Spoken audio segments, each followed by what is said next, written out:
Larut malam, aku merangkai hiasan kepala untuk hantu wanita di atas kuburan. Saat ketua regu administrasi, Wang Teng, menangkapku basah. Dia mengerutkan kening dan berkata, "Anak kecil, berpura-pura menjadi hantu adalah ilegal." Aku langsung mengeluarkan dari neraka surat izin menangkap hantu dan melemparkannya ke wajahnya. "Paman, lihat baik-baik, ini surat izin dari dunia bawah yang bisa memindai kode QR dan terhubung ke Wi-Fi." Yao Ming tidak bisa menahan diri untuk memindai kode QR dengan ponselnya, dan kata-kata berwarna hitam dan merah muncul di layar. Pemegang surat izin Wu Dao, penyelidik yang dikirim oleh Uin Stern, berlaku selamanya. Dia dengan heran mengarahkan halaman ponsel ke wajah Wang Teng. Kapten Wang benar-benar memilikinya. Wang Teng menatap informasi di layar ponsel, pelipisnya berdenyut-denyut. Teknologi ini lumayan. Hampir menyamai teknisi Mian Bei, dia mengeluarkan ponselnya sendiri dan ingin memindai kode. Aku sangat cemas sehingga aku menggelengkan kepala. "Jangan dipindai, terakhir kali terlalu banyak dipindai, Wi-Fi kuil Cheng Huang rusak. Dewa Cheng Huang menghukumku dengan uang dupa selama lebih dari sebulan." Wang Teng tertawa dan berkata, "Apakah kuil Cheng Huang sekarang begitu canggih? Bahkan menggunakan Wi-Fi?" "Tentu saja, Dewa Cheng Huang sekarang menggunakan 8G Wi-Fi." Yao Ming awalnya ingin meneruskannya kepadanya, tetapi menemukan bahwa benda ini tidak dapat diteruskan atau di-screenshot sama sekali. Ruang interogasi menjadi sunyi senyap. Tawa teredam datang dari luar kaca satu arah. Beberapa polisi yang menguping hampir mengalami luka dalam. "Ini panggilan dari Departemen Teknologi. Kapten Wang, benda yang baru saja Anda kirimkan, memiliki tanda anti pemalsuan sistem kerahasiaan tingkat tinggi Guoan. Sudah dipastikan itu asli." Mendengar ini, pulpen Wang Teng patah. "Kamu bilang ini asli?" Aku menggoyangkan kaki pendeku. Tidak sopan sejak kecil mengeluarkan permen lollipop dari saku dan memasukkannya ke mulutku. "Sudah kubilang kamu tidak percaya." Tiba-tiba kompas Yinsi di tubuhku berputar dengan panik menunjuk ke Wang Teng. Kemudian lampu di ruang interogasi berkedip-kedip, tubuh hantu Yunzi menempel di langit-langit. Suaranya membawa sedikit kegembiraan. Dia berteriak dengan bersemangat ke Yun Myuge, "Apakah kau ingin aku membantumu membuktikannya?" Aku sangat ketakutan sehingga aku langsung melompat dari kursi. "Kakak, jangan membuat masalah." Dewa Cheng Huang berkata bahwa menakuti orang hidup akan mengurangi uang dupa. Urat nadi Wang Teng menonjol. "Kamu berbicara dengan siapa?" "Dengan kakak di langit-langit." Aku menunjuk ke atas kepalanya. Dia berkata, "Kamu seperti Yun Myuge. Beberapa jam telah berlalu sejak penemuan mayat. Hampir melebihi waktu emas penyelidikan kasus." Wang Teng merasa campur aduk. Untuk sesaat dia tidak bisa mengendalikan diri dan membanting meja. "Anak kecil Wu Dao, apakah kamu pikir aku punya waktu luang untuk bermain denganmu di sini?" Ini pertama kalinya aku dibentak dengan begitu serius. Ketakutan membuat air mata berlinang. Ye Xinghui membuka pintu ruang interogasi, melihatku meringkuk di kursi dan terisak-isak. Kepala biro menjelaskan di belakangnya, "Tuan Ye, ini semua kesalahpahaman." Wang Teng belum sempat bereaksi, Ye Xinghui menghalangi di depanku. "Maaf, Wu Dao, paman terlambat datang." Aku berbalik dan memeluk paman. "Paman, Wu Dao tidak berbohong." "Huhu, mereka tidak percaya." Ye Xinghui mengeluarkan sapu tangan untuk menyeka air mataku. "Paman tahu Wu Dao anak baik. Tidak pernah berbohong." Sambil berkata begitu, dia membungkuk ke arah kompas benang suara di pinggangku. Tiba-tiba lampu di ruang interogasi padam. Kompas memancarkan cahaya merah redup. Kompas benang suara mengenali pemilik, menekan kejahatan di dalam bangunan. Suhu terakhir di wajah Ye Xinghui memudar. Dingin berkata, "Kapten Wang, yang Anda hadapi sekarang adalah satu-satunya orang yang bisa menampung roh jahat." Suara langkah kaki tergesa-gesa terdengar dari luar koridor. Pintu tiba-tiba dibuka. "Kapten Wang." Gawat. Mayat di ruang otopsi terus mengeluarkan darah hitam. Aku cegukan sambil menangis dengan suara kekanak-kanakan. "Paman, dendam kakak akan segera menjadi lebih kuat." Nada bicara Ye Xinghui lembut tetapi setiap kata tegas. "Dalam 3 menit, aku ingin mendengar permintaan maaf resmi dari Kapten Wang. Jika tidak..."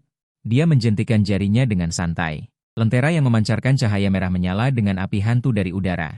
Keluarga Ye tidak keberatan menggunakan cara berdarah untuk menyelesaikan masalah. Tepat di detik ke-10 terakhir, lampu neon di seluruh koridor meledak satu demi satu. Pecahan kaca melayang di udara karena sesuatu. Saat lampu darurat menyala, Wang Teng dan yang lainnya dengan jelas melihat darah hitam mulai merembes di dinding, mengeluarkan suara rendah dan sempit. Tiba-tiba, sebagian darah hitam yang mengalir mengembun menjadi wujud asli Yunzi. Dia mengendalikan pecahan yang ternoda darah hitam dan menatap Wang Teng dan yang lainnya dengan dingin. "Aku akan membalas dendam kalian dengan darah." "Bagaimana mungkin ini?" Ucapan Wang Teng belum selesai. Semua pecahan dengan cepat membalikan arah, ujung tajamnya menunjuk langsung ke tenggorokan mereka. Aku mengeluarkan permen lollipop dari mulutku. Mengenai dahinya. "Kakak, tidak boleh menindas paman polisi." Wang Teng ragu sejenak. Mengepalkan tinju dan menggertakkan gigi meminta maaf. Aku turun dari pelukan paman dan berlari ke arah Yunzi. "Kakak, mereka sudah meminta maaf padaku. Jangan marah, oke?" Melihat aku merajuk, Yunzi ingin mengendalikan pecahan kaca untuk berhenti, tetapi menyadari bahwa dendam yang dia pancarkan lepas kendali. Aku dengan cepat menjentikan jari kecilku. Langit dan bumi menggantung terbalik, aura jahat menghilang. Wang Teng dan yang lainnya tidak bisa melihat, tetapi merasakan aliran udara yang melonjak di koridor, melihat jiwa Yunzi dimasukkan ke dalam liontin giok tetesan air. Baru kemudian aku menghela napas lega. Kemudian jam tangan anak-anak di tanganku berdering. Panggilan terhubung. Suara Dewa Kota membuatku hampir tersedak. Leluhur kecil, apa yang kamu lakukan lagi? Petugas hantu yang bertugas semuanya berlari untuk mengadu kepadaku, mengatakan bahwa kamu mengganggu tatanan yin dan yang. Aku meremas pakaianku dengan sedih. Kakek Cheng Huang, aku tidak membuat masalah. Itu hanya karena kakak perempuan tidak sengaja kehilangan kendali. Omong kosong, Cheng Huang sangat marah sampai janggutnya berdiri.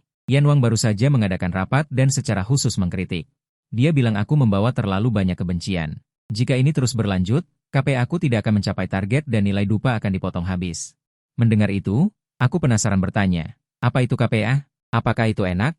Apakah rasanya ayam goreng atau es krim? Di ujung telepon sana, suasananya langsung hening selama beberapa detik. Api hantu di atas kepala Cheng Huang muncul lagi dan lagi.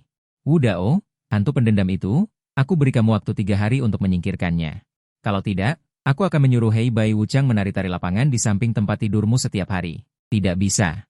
Aku dengan cemas melompat-lompat di tempat. Kakek Cheng Huang, berani-beraninya kamu menyuruh Paman Hei Bai Wuchang menari. Aku akan memberitahu kakek Yan Wang bahwa kamu diam-diam menggunakan namanya untuk membuka kedai teh susu di tepi jembatan Naihe. Beberapa detik kemudian, suara Cheng Huang langsung turun 8 oktav. Hei, ada apa Wu Dao? Bisakah kita berdiskusi dengan baik? Aku dengan bangga menggelengkan kepala kecilku. Kalau begitu, kamu tidak boleh mengirim orang untuk mencari masalah dengan kakak Yunzi. Baik. Cheng Huang dengan kesal menjawab dan tidak bisa menahan diri untuk bergumam. Kamu hantu kecil yang pintar. Setelah menasihati tentang hal-hal yang perlu diperhatikan dalam urusan hantu pendendam dan setelah telepon ditutup, aku dengan gembira mengangkat kepalaku dan bersiap untuk memujinya. Aku menemukan bahwa semua orang di koridor menatapku. Ekspresi Wang Teng rumit. Baru saja kamu menelepon siapa? Aku berkedip. Kakek Cheng Huang. Wang Teng menelan ludah. Itu kakek Cheng Huang dari dunia bawah. Aku mengangguk dan bergosip dengan suara pelan. Kakek Cheng Huang akhir-akhir ini sangat suka minum teh susu. Dia menambahkan banyak boba dan taro, dan menjadi sangat gemuk. Terakhir kali, dia tidak sengaja merobohkan meja Paman Pan Guan. Dia diminta untuk menurunkan berat badan secara paksa, jadi temperamennya menjadi sangat buruk. Wang Teng memijat alisnya. Jadi, sekarang kita harus membantu Cheng Huang menyelesaikan KPA? Bahu Zhong Ming bergetar dan akhirnya tidak bisa menahan tawa. Kapan ruang lingkup bisnis tim administrasi kita menjadi begitu luas? Aku dengan tegas mengangguk. Kakek Cheng Huang tidak punya bonus, jadi dia akan sangat miskin sehingga harus makan angin barat. Detik sebelumnya aku baru saja akan menyingsingkan lengan baju dan mulai bekerja. Detik berikutnya aku diatur untuk makan sarapan di meja yang baru saja kosong. Wang Teng dan yang lainnya mencium aroma dan juga membuka sistem rasa mereka. Tidak bisa menahan keinginan untuk makan sarapan. Pada saat ini, Ye Xinghui tiba-tiba berbicara, Kapten Wang.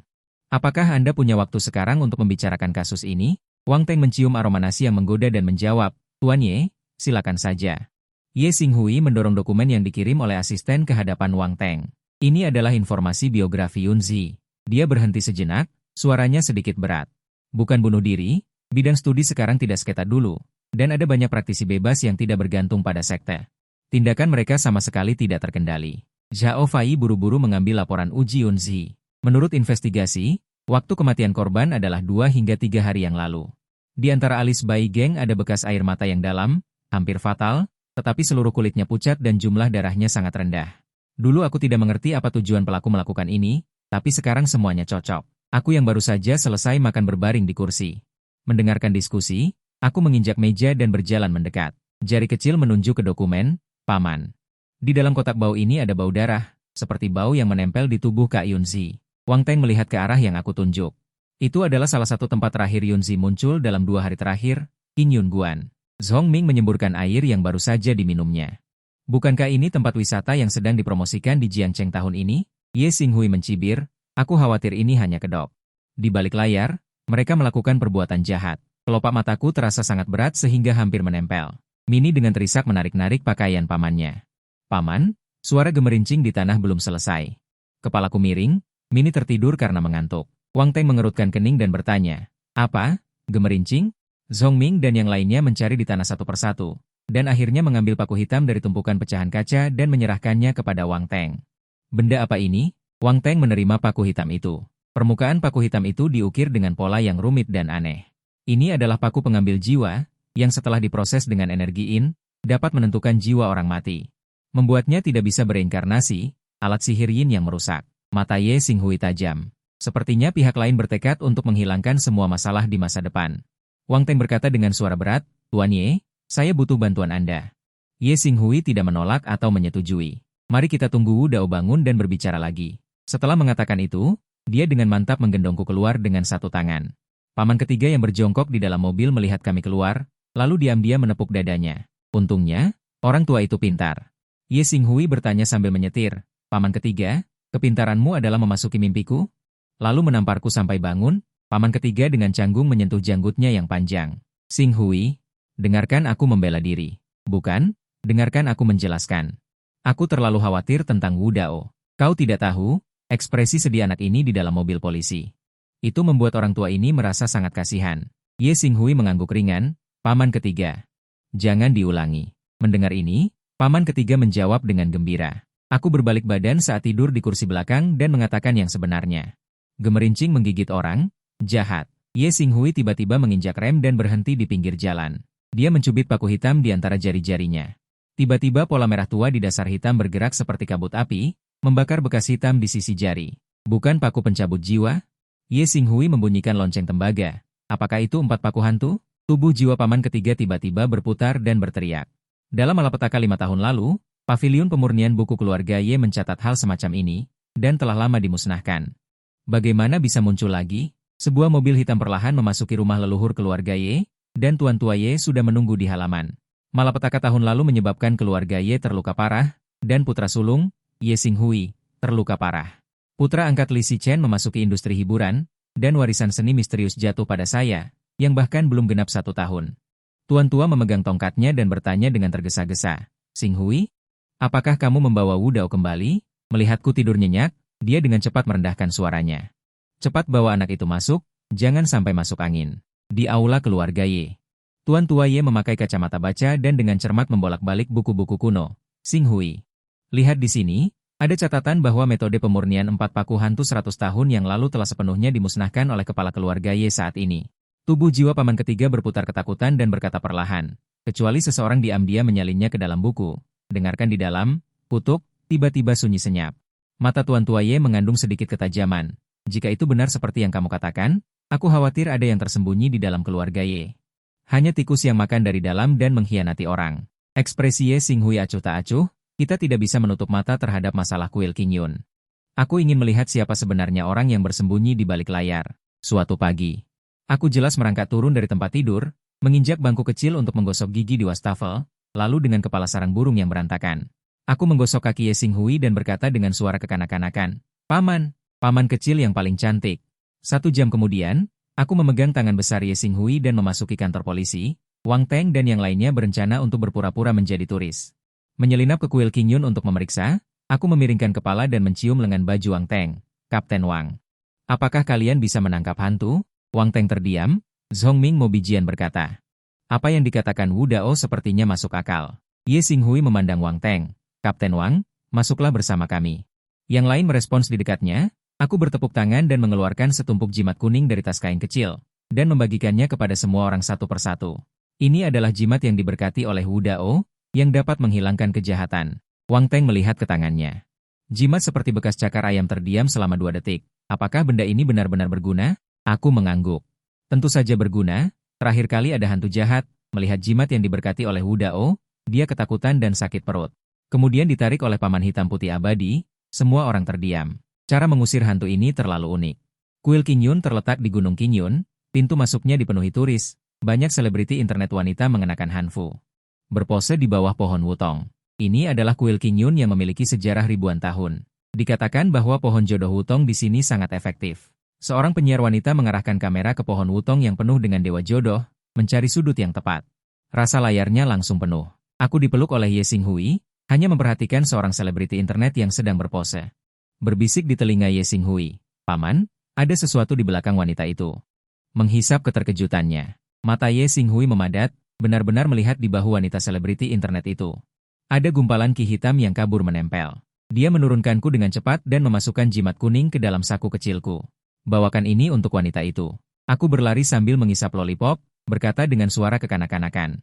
Kakak cantik, ini hadiah kecil untukmu. Tanpa menunggu reaksi wanita selebriti internet itu, aku sudah memasukkan kertas jimat ke dalam sakunya. Ketika bayangan hitam menyentuh wanita selebriti internet itu lagi, ia langsung terluka parah oleh jimat.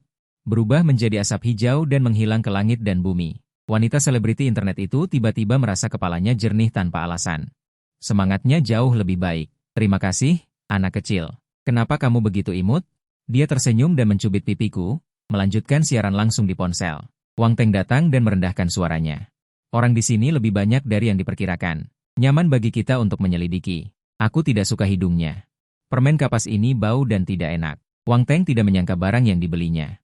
Ada masalah lagi. Di atas ambang pintu kuil, terdapat 3 karakter besar berlapis emas, kuil King Yun.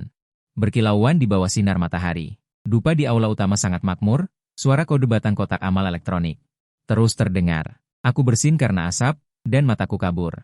Aku melihat bukan buah-buahan di meja persembahan, melainkan beberapa lampu lilin dengan bentuk aneh. Aku benar-benar mendapat undian teratas.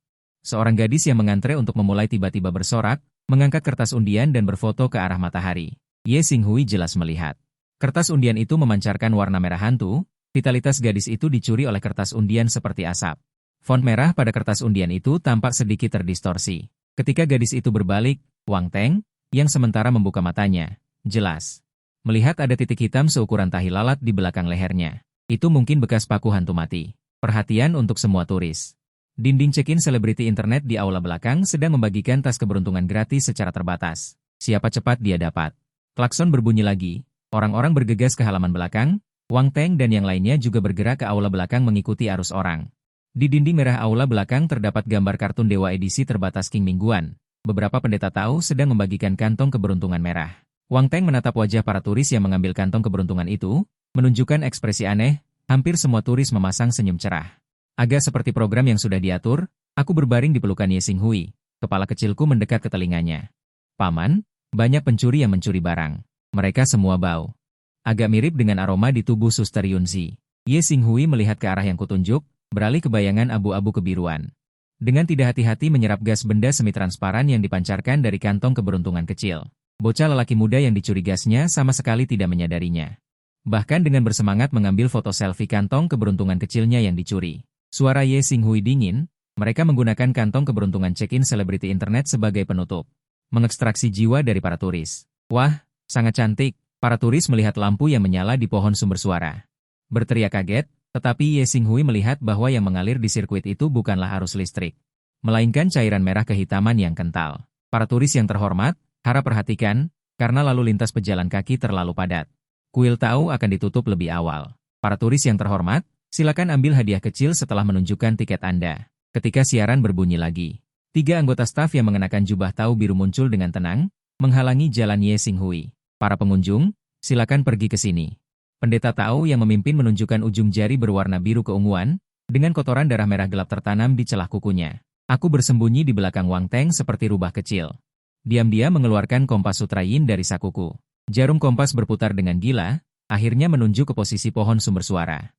Wudao, paku 4 jiwa memiliki tanggal lahir kita, jiwa asal yang sama menekan. Akar pohon sedang makan. Suara Yunzi membawa erangan kesakitan, seolah setiap kata yang diucapkan menanggung siksaan yang sangat besar.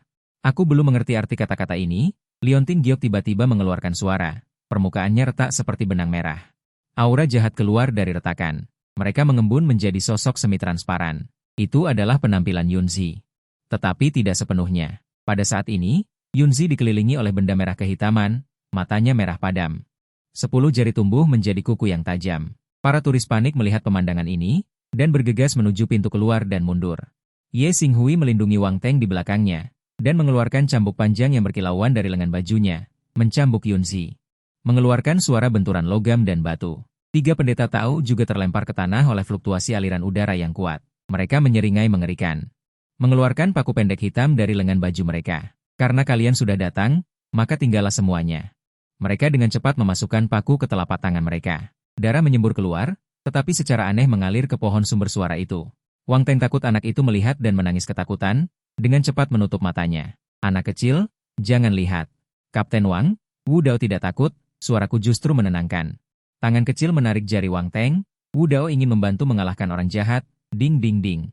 Semua koin tembaga di pohon beringin berputar dengan gila, mengeluarkan suara menusuk telinga. Akar pohon keluar dari tanah. Akar pohon yang tebal melilit koin tembaga yang tak terhitung jumlahnya. Setiap koin tembaga menjebak jiwa tembus pandang. Formasi pengambilan jiwa. Mereka menggunakan orang hidup untuk memberi makan pohon. Wajah Ye Xinghui pucat pasi, berbalik dan berteriak kepada Wang Teng, cepat bawa dia pergi. Yao Ming dan yang lainnya bergabung dalam pertempuran tanpa diketahui kapan. Pukulan dan tendangan biasa hampir tidak efektif melawan akar pohon yang fleksibel. Satu kontak langsung. Yao Ming dicekik oleh akar pohon hingga wajahnya memerah. Ye Xinghui juga terluka, dengan kerutan di wajah dan bekas luka berdarah. Tidak boleh menggertak paman. Aku meronta dan melompat dari pelukan Wang Teng, mengeluarkan setumpuk jimat kuning tebal. Berlari dengan kaki pendek ke garis depan, melemparkan jimat kuning ke udara. Langit dan bumi menggantung jejak. Udara kotor menghilang, roh jahat diusir, energi misterius abadi. Aku merapal mantra sambil membuat segel. Ye Xinghui terkejut. Jimat kuning bersinar terang. Membentuk penghalang tak terlihat, menutupi seluruh pohon beringin. Akar pohon menyentuh cahaya keemasan dan mengeluarkan asap hitam berdesis dan terpaksa menyusut kembali. Yao Ming dan yang lainnya berhasil melarikan diri, duduk di tanah terengah-engah. Tepat pada saat ini, sebuah suara dingin terdengar. Dasar anak kecil cari mati. Tepat pada saat ini, seorang pendeta tahu pincang tiba-tiba muncul. Dia memegang paku hitam di tangannya, mengarahkannya ke arahku. Siapa sangka reaksi Wang Teng sangat cepat, dia menghindar dan menghalangi di depanku. Kemudian dia mengangkat kakinya dan menendang pendeta tahu itu mundur beberapa langkah. Wang Teng mengambil batu bata dan memarahi dengan kasar. Dasar tua bangka, berani menyerang anak kecil secara diam-diam. Tapi pendeta tahu tua itu tersenyum sinis. Kukunya tiba-tiba tumbuh 3 inci, memancarkan cahaya biru dingin, dan menerkam ke arah Wang Teng. Aku berteriak dengan cemas, Kapten Wang, hati-hati. Wang Teng menghindar ke samping. Batu bata di tangannya tanpa ampun menghantam wajah pendeta tahu itu dengan keras. Suara gedebuk yang tumpul. Wajah pendeta tahu itu berlumuran darah, tetapi dia masih tertawa terbahak-bahak. Darahnya mengalir ke tanah. Membuat akar pohon yang menggeliat menjadi lebih ganas. Dalam sekejap mata, energi jahat di sekitarnya berkumpul menjadi pusaran besar, langsung menelan Yunzi dan semua koin tembaga. Aku menangis dengan mata berkaca-kaca, berteriak Kak Yunzi. Tepat pada saat ini, alis Ye Xinghui berkerut erat. Sebuah inspirasi muncul. Dia menatapku dan berkata, Wu Dao, perhatikan baik-baik, paman akan mengajarimu trik sihir baru. Aku memasang wajah kecilku dan mengangguk dengan berat. Kalahkan pohon jahat, selamatkan Kak Yunzi. Detik berikutnya. Ye Xinghui menggunakan energi spiritual sebagai media, menggambar jimat pengunci terbalik di udara. Saat jimat terbentuk, langit dan bumi bergerak, awan gelap menutupi. Suaranya yang lembut menekan ratapan ratusan hantu. 5 arah guntur langit, musnahkan. Aku juga meniru paman. Menggambar lintasan yang sama di udara, benar-benar menarik resonansi energi spiritual. Sambaran petir yang menyilaukan menghantam dari langit, membuat seluruh kuil tahu bergetar. Pohon besar itu terbelah 2 dari atas hingga bawah. Tapi tak seorang pun menyangka, tepat ketika Wang Teng menyeret Taois tua pincang. Melewati batang pohon yang retak, petir kedua berkumpul di langit. Dalam situasi kritis, Wang Teng hampir secara naluriah mendorong Taois tua di pelukannya ke depan dengan keras. Ceraak! Petir tebal menghantam Taois tua itu. Dia mengeluarkan tawa licik yang tidak seperti suara manusia, tubuhnya langsung terbakar. Dalam sekejap mata, dia menjadi tumpukan abu hitam hangus. Wang Teng terlempar oleh gelombang udara dan menabrak pohon yang patah dengan keras. Tapi dia belum sempat menarik napas.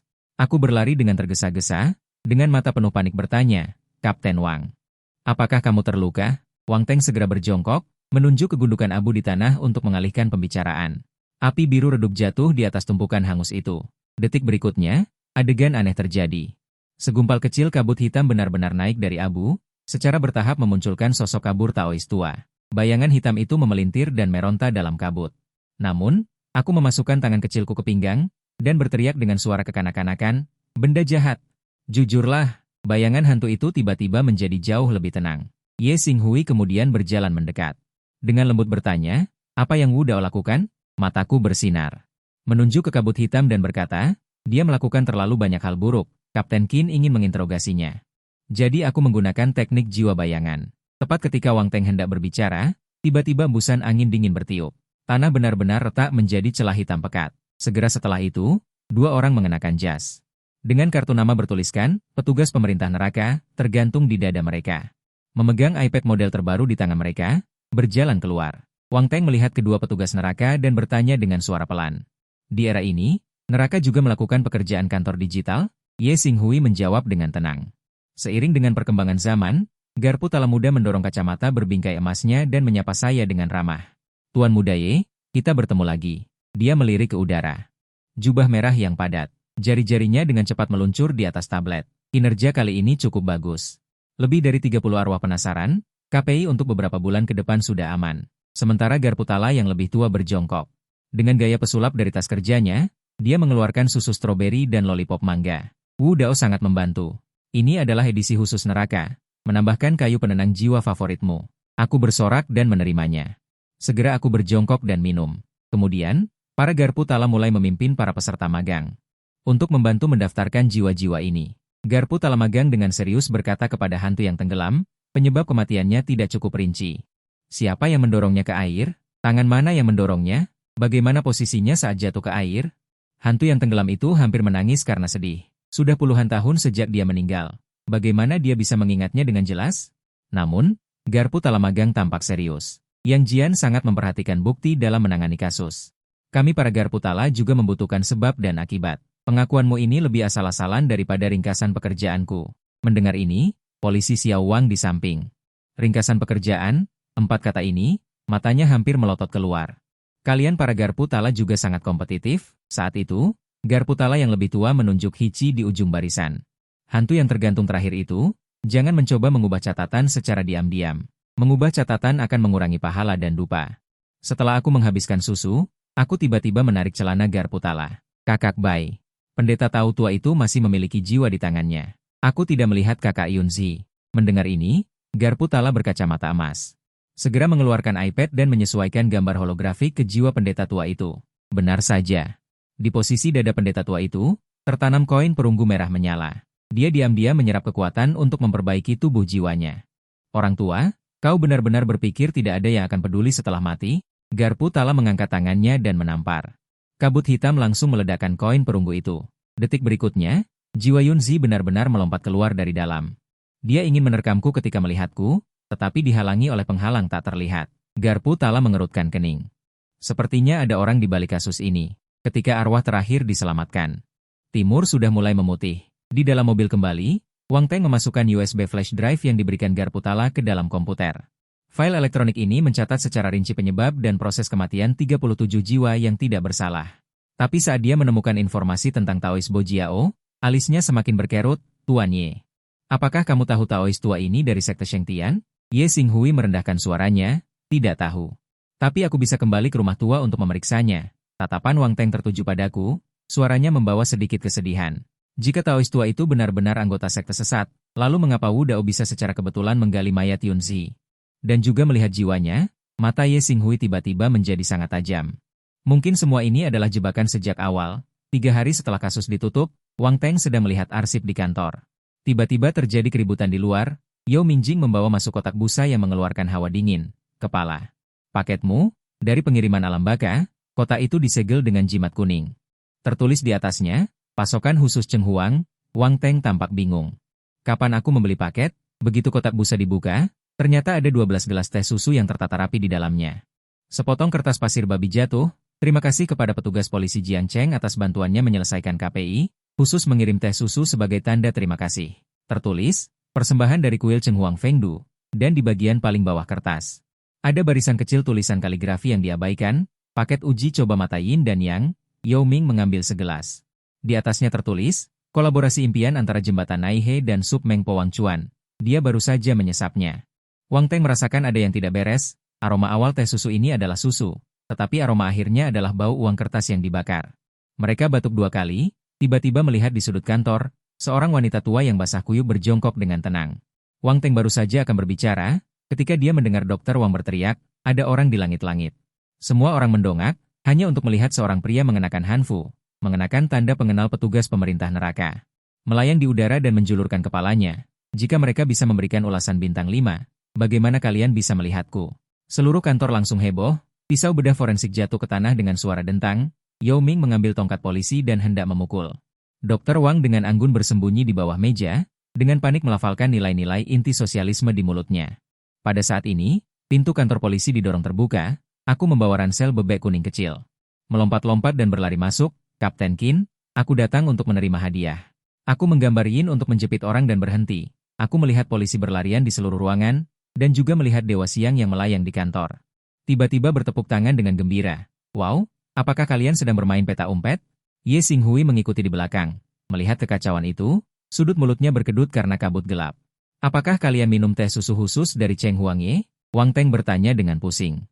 Berapa lama masa berlakunya barang ini? 24 jam. Oh, aku segera dari ranselku.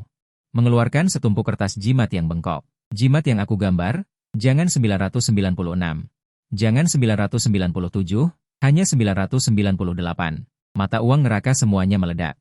Harganya naik. Di bawah meja, Wang Zanwei mengulurkan tangan. Pembayaran tunai. Wang Teng menggertakkan gigi. Bisakah ini mengeluarkan faktur? Aku ingin menggunakan dana khusus kepolisian. Pada saat yang sama, Cheng Huangye dari neraka sedang memegang teh susu yang sama, menonton lelucon di kantor polisi melalui proyeksi. Dia mengaduk-aduk mutiara dengan bangga. Sepertinya mereka sangat puas dengan hadiah yang aku berikan. Hakim di samping bergumam pelan, apakah Anda yakin ini bukan lelucon? Pada akhirnya, Wang Teng dan yang lainnya tetap membayar sendiri untuk membeli kertas jimat. Kemudian, Ye Xinghui dipanggil kembali ke perusahaan oleh telepon polisi. Di kantor, aku duduk di sofa menghitung uang kertas, mataku melengkung seperti bulan sabit. 1 lembar, 2 lembar. Hasilkan lebih banyak untuk membelikan paman makanan enak. Asisten Gao melihat penampilanku yang imut dan tidak bisa menahan tawa bertanya. Bagaimana kamu belajar berbisnis? Aku memiringkan kepala, suaraku lembut.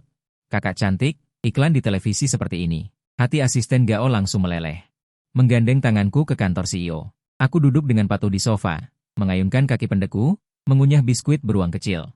Tiba-tiba, gerakan mengunyahku berhenti. Aku menatap lurus ke pohon uang di sudut. Aku mengerutkan hidungku dengan keras. Detik berikutnya, saat asisten Gao tidak memperhatikan. Aku mengambil termosku dan menuangkan semua air panas mendidih ke akar pohon uang itu. Asisten Gao belum sempat berbicara. Pohon uang itu tiba-tiba bergetar. Beberapa kartu nama yang hangus jatuh dari dedaunan. Sebuah bayangan virtual melompat marah. Anak nakal siapa yang menuangkan air panas ke kakiku? Hampir membakar aku sampai mati. Aku berkacak pinggang, dengan sikap mengancam. Pohon jahat, menyembunyikan barang-barang bau di bawahnya. Kamu tahu tapi tidak melaporkan. Paling licik. Asisten Gao melihatku berbicara ke udara, diam-diam mengeluarkan ponselnya. Aku mendengar dia berkata, "Halo, apakah ini rumah sakit jiwa? Saya rasa saya butuh tempat tidur." Namun detik berikutnya, aku justru mengambil skop kecil dan mulai menggali tanah sambil bernyanyi. Di dalam pot bunga kecil, aku menggali paman hantu yang mati tersiram air panas. Saat itu, paman mendorong pintu masuk, mengerutkan kening melihat bangkai pohon uang. Ada apa ini? Asisten Gao dengan gemetar menunjuk ke arahku, belum selesai bicara. Aku sudah mengangkat papan kayu kecil yang baru digali. Paman, lihat, aku menemukan benda bau yang tersembunyi di bawah pohon jahat. Paman langsung mengerti apa yang terjadi. Dia memijat pelipisnya dan bertanya, siapa yang mengirim pohon uang ini? Sebulan yang lalu, bos grup Gao Yuan sendiri yang mengirimkannya. Raungan Wang Teng langsung terdengar dari seberang telepon. Aku baru saja menghabiskan 998 untuk menempel jimat, aku tidak bisa melihat hantu lagi. Kalian membuat ulah lagi. Paman Wang, lain kali beli kertas jimat, aku kasih diskon. Ya, aku berlari ke sisi paman. Berkata dengan suara kekanak-kanakan ke telepon. Di seberang telepon terdiam beberapa detik, suara serak Wang Teng terdengar. Tunggu aku segera datang. Sekalian siapkan lebih banyak kertas jimat baru untukku. Telepon ditutup. Paman memelukku dan bertanya, Wu Dao, bagaimana kamu menemukan hantu pohon uang? Aku menempelkan pipiku ke pipinya, berkata dengan lembut. Karena baunya busuk, seperti bubuk siput kesukaan kakek. Asisten Gao mengikuti arah jariku. Di sana hanya ada dinding kosong. Dia langsung menggigil. Paman melanjutkan bertanya.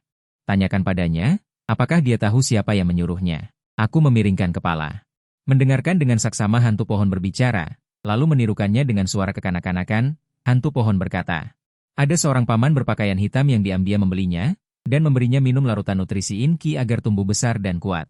Mata paman meredup, jarinya sedikit menegang. 20 menit kemudian, Wang Teng datang dengan tergesa-gesa bersama Yao Ming, dengan jimat kuning yang hampir jatuh menempel di dahinya. Begitu masuk, dia mengulurkan tangan. Mana jari telunjuknya? Efek teh susu sialan itu kembali lagi. Begitu kata-kata itu keluar. Matanya menyapu sudut kantor, wajahnya langsung pucat pasi. Benda apa itu? Yao Ming menjawab dengan gigi gemetar. Bos, sesuatu yang bisa kita berdua lihat. Selain hantu, apalagi? Aku segera mengeluarkan selembar kertas jimat kusut dari tas. Sambil tersenyum menyerahkan, Kapten Qin, 998. Wang Teng dengan ekspresi sedih mengeluarkan dompetnya. Anak kecil, efektivitas waktumu terlalu singkat. Bagaimana kalau 998? Beri aku 5 lembar. Aku mengedipkan mata besar. Wu Dao, bulu domba tumbuh di tubuh domba. Memanen bulu domba harus secukupnya. Baru bisa berkelanjutan. Aku mengangguk dengan serius, berpikir. Paman benar. Saat itu, aku melihat hantu pohon uang. Memutar bola mata yang dipenuhi darah, menatap tajam dua polisi itu. Suhu kantor tiba-tiba turun. Yao Ming ketakutan hingga kakinya lemas, mencengkeram erat lengan baju Wang Teng. Dia melihat kita. Jangan takut, jangan takut. Aku melompat turun dari pelukan paman. Berlari ke depan pohon uang, mendongak dengan wajah kecil. Pohon, hantu, mereka orang baik. Kamu tidak boleh galak. Anehnya, wajah hantu itu dengan cepat mereda. Sekali, segera nyalakan rekaman ponsel, Tuan Bai. Wang Teng langsung bertanya, apakah kamu masih ingat bagaimana kamu bisa menjadi seperti ini? Mulut kecilku membuka dan menutup, terus menerjemahkan, orang yang memakai baju hitam. Memberinya minum air, lalu tidak tahu apa-apa, hanya merasa seluruh tubuh sakit. Wang Teng dan Yao Ming bertukar pandang serius. Dia berusaha melembutkan suaranya. Tuan Bai, saya Wang Teng, Kapten Tim Investigasi Kriminal Jiang Cheng. Bisakah Anda menceritakan seperti apa orang berpakaian hitam itu? Aku menunjuk ke kepalaku sendiri. Dia punya paku hitam. Belum selesai berbicara, pohon uang yang mati di tanah itu tiba-tiba bergetar hebat, akar pohon yang tebal menusuk ke arahku. Hati-hati. Paman langsung menggendongku, akar pohon menyapu lengan jasnya, kainnya langsung robek. Wang Teng mengangkat kursi kantor dan membantingnya ke pohon uang, tetapi batangnya lemas dan jatuh ke tanah. Seolah-olah itu hanya ilusi barusan. Saat itu, Paman melemparkan jimat api. Dengan lembut berteriak di mulutnya, api, nyala. Saat percikan api menyentuh batang pohon, seluruh pohon langsung terbakar, bahkan daun-daun kering pun terbakar habis. Di kantor sunyi senyap. Aku melihat Yao Ming ketakutan bersandar di dinding, keringat dingin membasahi baju asisten Gao. Dia semakin menutup mulutnya rapat-rapat, takut berteriak. Aku tersadar dari keterkejutanku. Dengan pelan aku berkata, Paman, pohon-pohon hantu itu juga tidak menginginkannya. Orang jahat yang memaksanya. Paman menepuk punggungku, tatapannya tertuju pada cermin abu-abu di lantai. Sepertinya sedang memikirkan sesuatu. Dia menoleh ke arah Wang Teng. Aku curiga Bai Guinian dikorbankan menjadi hantu pohon dengan ilmu sesat. Wajah Wang Teng menjadi pucat pasi, dia segera mengeluarkan ponselnya. Apakah ini bagian teknis? Segera selidiki orang hilang di Jiangcheng dalam beberapa bulan terakhir, fokus mencari orang bernama Bai Guinian. Ya, kemungkinan besar kasus pembunuhan. Dia menutup telepon. Dia melihat ke arah pohon hantu keberuntungan yang redup, dan menghela napas, petugas Y. Ini sudah di luar lingkup kasus administrasi biasa. Paman hendak menjawab. Tiba-tiba aku berteriak kaget, celaka, pohon hantu itu akan meledak. Aku melihat kabut hitam berputar liar di tubuh Bai Guinian yang terbaring di tanah, wajahnya terdistorsi dan berubah bentuk. Mengeluarkan teriakan melengking, jangan harap kalian bisa menemukan tuanku. Yang lebih mengerikan adalah, kabut hitam menyebar dengan kecepatan yang terlihat dengan mata telanjang. Setiap inci menyebar, cahaya di kantor meredup satu tingkat. Dia akan menghancurkan diri sendiri, cepat pergi. Paman mengamuk dan aku bergegas menuju pintu. Sambil meraih Wang Teng. Siapa sangka, aku seperti ikan kecil lolos dari pelukan paman. Tanpa menoleh ke belakang, aku bergegas masuk ke dalam. Ye Wu Dao, kembalilah padaku. Aku mendengar paman berteriak di belakangku. Suaranya berubah, cemas dan marah. Tapi aku berlari melewati kabut hitam. Dimanapun aku lewat, lingkaran riak emas menyebar, seolah menginjak permukaan air yang tak terlihat. Aku bergumam dan mengayunkan kompas sutrain, lalu menepuk kabut hitam, gerakannya terampil seperti memukul tikus tanah. Biarkan kamu menakut-nakuti pamanku. Biarkan kamu membuat kerusakan. Biarkan kamu bau dan tidak mandi. Aku melihat Wang Teng menggosok pelipisnya, wajahnya penuh keterkejutan, seolah sedang berpikir. Apakah ini tingkat kekuatan yang seharusnya dimiliki anak kecil berusia 5 tahun? Paman tersenyum tak berdaya. Dia berkata kepadanya, setengah bulan yang lalu, dia menggunakan postur ini untuk menghancurkan vas antiku seharga 800.000. Begitu kata-kata itu selesai diucapkan, pola trigram di tepi kompas berputar liar, mengeluarkan suara yang mirip dengan mantra Sansekerta. Saat aku membanting kompas, 18 rantai emas virtual muncul dari permukaan kompas, seperti ular api yang melilit pohon uang di kabut hitam. Energi hantu dan cahaya keemasan bertabrakan. Dalam kabut hitam, Bai Guinianhua berubah menjadi pria muda yang tampan. Mulut kulit pohon itu berteriak kesakitan. Bunuh aku, mohon bunuh aku. Aku tiba-tiba berhenti bergerak, air mata berlinang di mataku. Paman. Hantu pohon, dia sangat kesakitan. Wang Teng menatapku. Anak kecil yang baru saja memukuli hantu dengan kasar ini sekarang menangis seperti banjir, seolah kepalanya berdengung. Paman menghela napas dan mengeluarkan botol kaca dengan logo yogurt dari saku jasnya. Dia membuka tutupnya dan mengarahkannya ke gumpalan kabut hitam itu. Wang Teng langsung membelalakan matanya. Wang Teng berteriak, "Tunggu, itu. Sisa yogurt yang diminum Wu Dao terakhir kali." Paman hanya dengan tenang mencabut sumbat kayu dan berkata, "Lagi pula sudah dicuci bersih." Kemudian, aku melihatnya melakukan gerakan tangan dan melafalkan mantra. Mulut botol yogurt itu langsung mengeluarkan daya isap yang kuat. Gumpalan kabut hitam itu tersedot masuk dalam sekejap, sebelum kabut terakhir menghilang. Sebuah wajah muda yang tampan samar-samar muncul, menunjukkan senyum tipis kepada kami. Wah, tangisan pertama keluar. Selamat tinggal, kakak hantu pohon. Sambil menangis, aku menggunakan kompas sebagai sapu tangan untuk menyeka air mata. Kompas itu jadi berputar panik, mengeluarkan bunyi protes, titit. Kantor kembali menjadi tenang. Hanya tersisa kekacauan dan hangus di tanah. Wang Teng duduk di sofa dan menghela napas.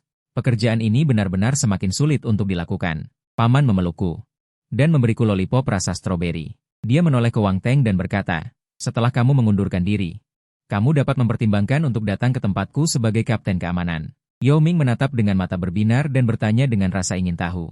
"Bagaimana dengan gajinya?" Wang Teng langsung menendang, "Kalau mau pindah kerja, kamu harus menulis ringkasan patroli hari ini terlebih dahulu." Yao Ming bersandar di sofa dengan putus asa dan menganalisis kepada Wang Teng. "Bos, kita harus mencari tahu esensi melalui fenomena. Masalah ini adalah adegan anak berusia 5 tahun memukuli tanaman. Tetapi tanaman itu adalah hantu, jadi itu bahkan lebih tidak masalah. Hak dan kepentingan hukum hantu di negara kita belum diumumkan. Wu Dao memukulnya secara wajar dan legal." Wang Teng setuju, "Kamu tidak berencana untuk menulis seperti ini, kan? Ada masalah apa?" "Aku punya permen lollipop di mulutku." Dengan nada lengket dia bertanya, "Ya, Kapten Wang. Ada masalah apa?" Wang Teng melihat orang yang berjalan dari belakang sofa. Dia juga menggeser posisinya sedikit. "Tentu saja tidak ada masalah, tapi kamu yang mungkin punya masalah." Aku menatapnya dengan bingung dengan lollipop di mulutku, sampai aku perlahan-lahan diselimuti bayangan tebal, tubuh kecilku tanpa sadar membeku. "Paman," aku berbisik. Paman berdiri di sana, menatapku dengan ekspresi tenang. Aku melihat ujung mata paman yang sedikit merah, membuatnya tampak sedikit rapuh. Karena dia tidak menjawab, aku tahu paman pasti sangat marah. Aku turun dari sofa, berjalan ke hadapan paman dengan perasaan bersalah dan berkata, "Paman, aku tahu aku salah." Namun, paman menghindari uluran tanganku dan menarik sudut bibirnya, mencibir, "Hehe. Kau adalah pahlawan kecil yang mengusir hantu pohon, bagaimana mungkin kau salah?" Aku langsung menarik semua tanganku. Diam-diam mundur 2 langkah. Paman sangat menjaga kebersihan, pasti karena aku berbau tidak enak. Aku menundukkan kepala, mengeluarkan botol yogurt dengan coretan lucu dari ransel bebek kuning kecilku. Menyerahkannya kepada paman, "Paman, ini yogurt untukmu." Esensi bebek. Namun, aku mengangkat tinggi yogurt itu. Tidak ada yang mengambilnya untuk waktu yang lama. Mataku langsung terasa panas, butiran air mata sebesar biji jagung berjatuhan seperti mutiara. Tersebar di karpet. Saat itu, Wang Teng menerima telepon laporan.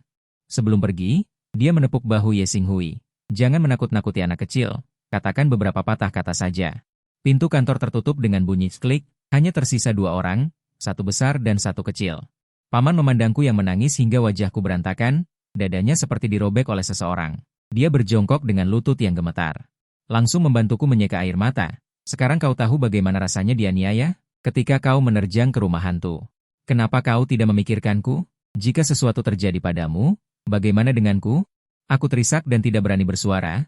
Butiran air mata kecil berjatuhan seperti untaian mutiara. "Wu Dao."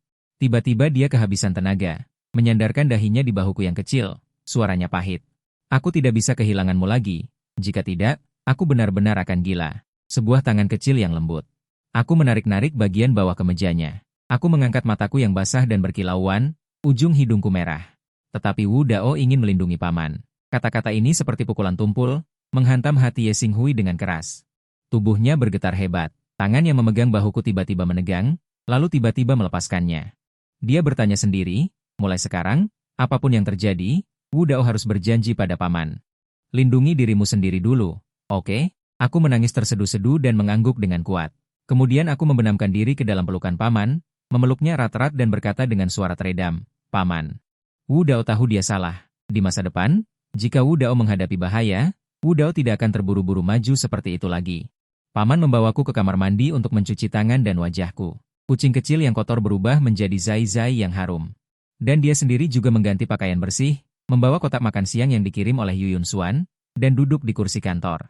Aku digendong oleh paman ke atas meja kantor yang lebar. Pantatku juga dengan hati-hati diberi alas yang lembut. Kemudian, jari-jari Ye Xinghui yang jelas membuka kotak makan siang dan mengeluarkan semangkuk bubur ubi dan daging tanpa lemak. Dia menyendok sesendok. Dengan hati-hati meniupnya sebelum menyerahkan kepadaku. Coba, apakah terlalu panas? Aku menjulurkan ujung lidahku dan menjilatnya. Tidak panas. Baru kemudian aku menelannya dalam satu gigitan. Paman, demi ini, paman sangat. Ye Xinghui mengangkat tangannya dan menyodok pipiku yang lembut. Jika enak, makanlah lebih banyak. Aku terpana melihat senyum paman, mulutku sedikit terbuka. Tanpa diduga, sesendok bubur masuk begitu saja tanpa diduga. Kenapa jadi bodoh begini? Aku menelan ludah. Paman, ujarku dengan malu-malu, paman. Mendekat, mencium dengan hati-hati, dan dengan gembira membuka mulut untuk menggigit sendok. Waktu berlalu sedikit demi sedikit. Di kantor, hanya tersisa suara ketukan keyboard dan suara napas ringan. Tepat pada saat ini, asisten Gao membawa kopi dan mengetuk pintu dengan ringan. Setelah mendapat izin, dia mendorong pintu hingga terbuka. Pemandangan di depannya membuat langkahnya terhenti. Siapa yang menyangka bahwa Ye Zong yang biasanya tegas dan cekatan, sedang menggendong keponakan kecilnya yang tertidur di satu tangan, dan mengetik dengan cepat di keyboard dengan tangan lainnya. Bahkan wajahnya yang dingin menunjukkan kelembutan yang jarang terlihat. Ye Zong, para eksekutif senior yang akan melapor sudah menunggu di luar selama setengah jam. Asisten Gao mengingatkan dengan suara pelan. Tatapan Ye Xinghui beralih dari komputer ke diriku dalam pelukannya. Pipiku menempel di dadanya, dan mataku masih dipenuhi air mata yang belum kering. Dia mengangkat tangannya untuk memberi isyarat kepada asisten Gao agar mengecilkan volume suara. Dengan lembut menepuk punggungku, suruh mereka masuk 10 menit lagi. Di luar pintu kantor. Direktur Keuangan, Liang Nan, tidak bisa menahan diri untuk mengeluh, sudah hampir 40 menit kita menunggu. Direktur Pemasaran, Zhao Fei, merendahkan suaranya. Kudengar Ye Zong membawa seorang anak ke perusahaan, mungkinkah itu? Gao Xia segera menyela. Itu keponakan Ye Zong, jangan bicara yang tidak-tidak, kalian tidak akan sanggup menanggung akibatnya. Sementara di kantor, Ye Xinghui dengan hati-hati menyesuaikan posisi, ingin aku tidur lebih nyaman. Tapi begitu dia bergerak, aku mengerutkan kening, merasa dasinya semakin kencang. Aku bergumam tidak jelas, paman tidak takut. Kalimat ini seperti jarum, menusuk dengan keras bagian paling lembut di hatinya. Dia teringat aku menangis mengatakan ingin melindunginya. Dadanya terasa perih. Teks di layar komputer tiba-tiba menjadi buram, dia baru menyadari bahwa sudut matanya basah. 10 menit kemudian, Direktur Keuangan dengan suara rendah melaporkan data kuartalan, tetapi baru setengah jalan dia berbicara. Ye Xinghui tiba-tiba membanting laporan di tangannya ke atas meja. Ada masalah dengan data di halaman 3. Sebagai Direktur Keuangan, apa kau tidak menyadarinya sama sekali? Perusahaan menggajimu mahal, jika levelmu hanya seperti ini. Sebelum dia selesai berbicara, aku yang berada di pelukannya, tiba-tiba menggeliat. Perlahan membuka mata, aku berkedip dengan bingung, setelah melihat dengan jelas wajah paman. Mataku langsung membentuk bulan sabit, paman. Semua amarah Ye Xinghui langsung menghilang. Dia menyeka air mata di sudut mataku dengan ujung jarinya. Sudah bangun? Mau tidur lagi? Aku menggelengkan kepala, tiba-tiba menutup mulutku, dengan lembut berkata, apakah aku mengganggu pekerjaan paman? Hati Ye Xinghui melembut, dia mencium pipiku. Tentu saja tidak. Aku tersenyum dan mengusap pipinya, aku paling suka paman. Direktur Keuangan di samping diam-diam menghela napas lega. Dalam hati tidak bisa menahan diri untuk merasa senang. Ya Tuhan, untung ada penyelamat kecil ini. Aku dengan patuh berlari ke sofa untuk menggambar. Kedua kaki pendekku bergoyang-goyang, kelembutan di wajah Ye Xinghui langsung menghilang. Dan berubah menjadi Ye Zong yang menekan, dia mengambil laporan dan menatap Direktur Keuangan dengan dingin. Ingat, kesalahan bodoh seperti ini, tidak boleh terjadi lagi. Kalau tidak, langsung serahkan surat pengunduran diri. Iya. Direktur Keuangan bergegas pergi sambil memeluk laporan. Dia berkata kepada orang-orang di luar pintu, Ye Zong sedang dalam suasana hati yang baik hari ini.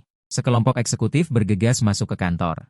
Aku sangat ketakutan sehingga tanganku gemetar, dan garis darah panjang tergores pada tokoh kecil di buku gambar itu.